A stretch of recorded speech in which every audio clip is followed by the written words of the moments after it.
साद खान है, मैं सरपंच हूँ गांव सराय खटाला नंगला एहसानपुर से। और ये 3 जो बच्चियां थी मेरे गांव से ही थी और ये बकरी चराते हैं, जो जमशेद है उनकी बच्चियां थी।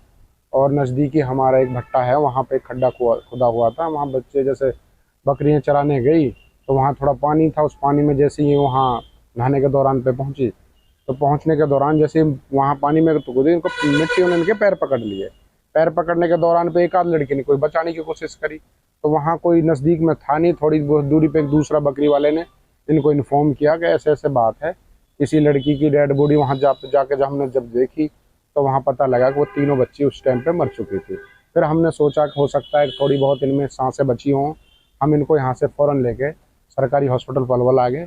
यहाँ कल हमने डॉक्टर साहब से कहा तो डॉक्टर साहब ने कहा जी पोस्टमार्टम होने के बाद में आपको डेड बॉडी सौंप दी जाएंगी। तो कल शाम होने की वजह से हो नहीं पाया और अब हम सुबह आए हैं, सुबह सारे डॉक्यूमेंट्स तैयार होकर अब उम्मीद है कि हमारी डेड बॉडी हमें मिल जाए। तो गड्ढा था कितना गहरा था, कितना चौड़ा था? वो करीबन जो भट्टे की खोदी होती है कम से कम 10-15 फुट की गहराई होती है उसकी, और उसमें मशीन से काम होता है तो इस वजह से भट्टे बंद थे। भट्टे बंद होने की वजह से वो खाली काफ़ी दिन से खाली पड़ी हुई थी और खाली पड़े होने की वजह से उसमें पानी भरा हुआ था, चिकनी मिट्टी होती है उसमें। भट्टा किसका था, किस नाम से है? नहीं, भट्टा तो दूरी पे था, वो खड्डे बहुत कम उससे दूर हैं। भट्टे की इसमें कोई गलती नहीं है किसी की, बशर्ते कि ये है कि बच्चियां वहां गई तो ये ऐसा कोई समाधान नहीं था कि भाई वहाँ एंड टाइम पे हम इसी को इसी तरीके से बचा पाते। और जैसे यहाँ बाद में पता लगा जब एक लड़की की चप्पलें वहाँ पड़ी हुई थी और एक लड़की ऊपर तैरी तब महसूस हुआ। पानी कितना था उसमें? करीबन पानी उसमें करीबन 4-5 फुट के आसपास पानी था उसके अंदर। बच्ची पढ़ाई कर रही थी? बच्ची स्कूल में पढ़ती थी और एक है करीबन तीसरी चौथी 5वीं क्लास में पढ़ती हैं, 6 साल सरकारी स्कूल में पढ़ती हैं गांव सराय के में। एक का नाम करीबन, नाम तो मुझे पूरा ध्यान नहीं है, एक का नाम सोफिया है, एक अलसिफा है जो जमशेद की है, एक अनसिफा है। तो 3 बच्चियां हैं। पुलिस क्या कार्रवाई कर रही है?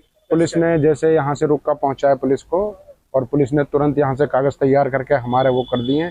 हम आगे भी कोई कानूनी कार्रवाई नहीं चाहते, हमें तो हमारी बच्चियों का बहुत बड़ा सदमा है, हमारी बच्चियाँ गुजर गई, हम उसके सदमे की वजह से यहाँ डेड हो जाएगा बाद में अपने दफना। आप गांव के सरपंच हो, आगे कोई हादसा नहीं हो उसके लिए क्या प्रयास किए गए हैं? देखो जो गांव का जो है खड्डे हैं जिन पर सब चीज़ पर गौर करी जाएगी, गांव की जिम्मेदारी के नाते मैं पूरे गांव की जिम्मेदारी के साथ ये कहता हूँ जो भी कोई खड्डे गांव में ऐसे दिखेंगे उन पर सख्त से सख्त कार्रवाई भी करेंगे और उनको कोशिश ये करेंगे कि गाँव के ज़्यादातर खड्डे हम उनको सही करें, दुरुस्त करें।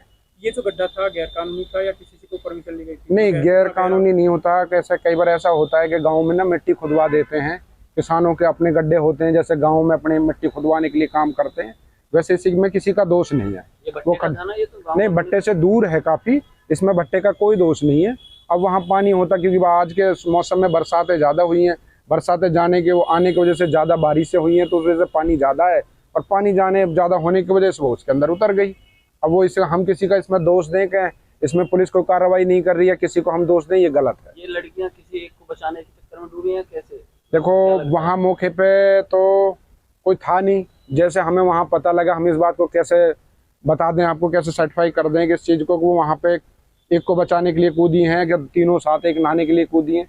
जैसे एक बच्ची की डेड बॉडी आई और चप्पलें वहाँ देखी, काफ़ी देर से बच्चियाँ हैं नहीं, उस हिसाब से उनको ढूंढने की कोशिश करी तो पता लगा कि ऐसे ऐसे बात है। 3 बच्चियाँ थी, जो एक 9 साल की, एक 8 साल की और एक 10 साल के करीब बच्चियाँ हैं। 2 बच्चियाँ खास बहन है, एक उनकी भाई की लड़की है।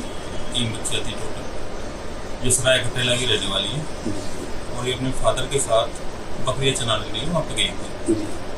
ये भूमिया भट्टा है कोई सराय, तो वहाँ पे बकरियाँ चराते इनका कुछ पैर वगैरह फिसल गया आने के दौरान और एक गड्ढे में जाके डूब गए। तो जनाब आपने अभी तक क्या कार्रवाई की है? इनका पोस्टमार्टम कराया जा रहा है और जो जांच की जा रही है, अगर किसी का कोई दोष होगा, किसी का रोल आएगा तो उसके खिलाफ भी कार्रवाई की जाएगी।